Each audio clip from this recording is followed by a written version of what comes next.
ಗುರುಗಳೇ ಏನ್ರಿ ಮತ್ತೆ ಹಚ್ಚಿದ್ರಲ್ಲ? ಅದೇ ನಿಮ್ ಕಡೆಯಿಂದೆಲ್ಲ ಮಕ್ಕಳು ನಮ್ ಕಡೆ ಅಡ್ಮಿಷನ್ ಆಗ್ತಾ ಇದ್ದಾರೆ. ಅಲ್ಲ ಅವ್ರಿಗೆ ರೊಕ್ಕ ಹೆಚ್ಚಾಗಿರ್ಬೇಕು, ಇಲ್ಲ ದೂರ ಅಡ್ಡಾಡಕ ಗಾವ್ ಆಗಿರ್ಬೇಕು, ಬರ್ತಾರ. ಹೌದಾ? ಹಾ ನಾ ಕಟ್ ಮಾಡಿದ್ರೆ ಮತ್ತೆ ಒಳ್ಳೆ ಹಚ್ಚಿರಲ್ಲ.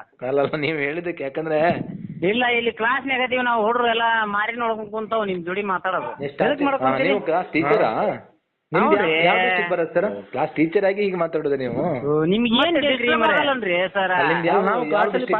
ಮೊಬೈಲ್ ತಗೊಂಡು ಹೋಗುದು ಡಿಸ್ಟಿಕ್ ಅಂತ ಹೇಳಿದ್ನಲ್ರಿ ಅಗಲೇನ ಮರೆ. ನಿಮ್ದು ಏನೈತೆ ಕತಿ ಗೊತ್ತಿಲ್ಲ ನನಗೆ. ನಮ್ ಕಡೆ ಮೊಬೈಲ್ ಕ್ಲಾಸ್ ರೂಮ್ ಅಲ್ಲಿ ಪ್ರೈಮರಿ ನೀವು ನಡೀತಿ ಹುಡ್ರು ಬಂದ್ರೆ ನಾ ಏನ್ ಮಾಡ್ಲಪ್ಪ?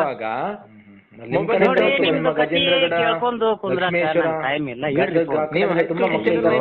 ಬರ್ಲಿ ಬಿಡ್ರಿ ಮರೆ, ಹೋಲಿ ಇಲ್ಲ ನಾವು ಆಚೆ ಕಡೆ ಬಂದಾಗ ನಿಮ್ಮನ್ನ ಭೇಟಿ ಆಗ್ತೇವೆ. ಎದಕ್ ಭೇಟಿ ಹಾಕಿರೋ ಮರೆ ನೀವು ಖಾಲಿಯಾರ? ಹೀಗೆ ಹೀಗೆ ನಮ್ ರಗಡ್ ಆಗೈತಿಲ್ಲಿ. ಯಾಕೆ ಏನಾಯ್ತು? ನಮ್ ಕಡೆ ಮಾತಾಡ್ಕೊಂಡು ಕುಂದ್ರ ಕತಿ ಇಲ್ಲ ಅಂತೀನಿ. ಆತ್ ನೋಡು 11:30 ಗಂಟೆ ಹೊಡೆದ್ರು ಅವ್ರು. ಮಕ್ಳಿಗೆ ಖುಷಿ ಆಯ್ತು ಬಿಡಿ. ಒಳಮೊಳ್ಳೆ ಫೋನ್ ಹಚ್ಬೇಡ್ರಿ, ದಯವಿಟ್ಟು ಕಿರಿಕಿರಿ ಆಗುತ್ತಾ? ಇಲ್ಲ ನೀವು ಅಡ್ಡಿಲ್ಲ, ನಾನು ನಿಮ್ಮ ನಂಬರ್ ಆ್ಯಡ್ ಮಾಡ್ಕೊಳ್ತೇನೆ. ನೆಕ್ಸ್ಟ್ ಫ್ರೀ ಇರುವಾಗ ನಾನು ಕಾಲ್ ಮಾಡ್ತೇನೆ, ಆಯ್ತಾ?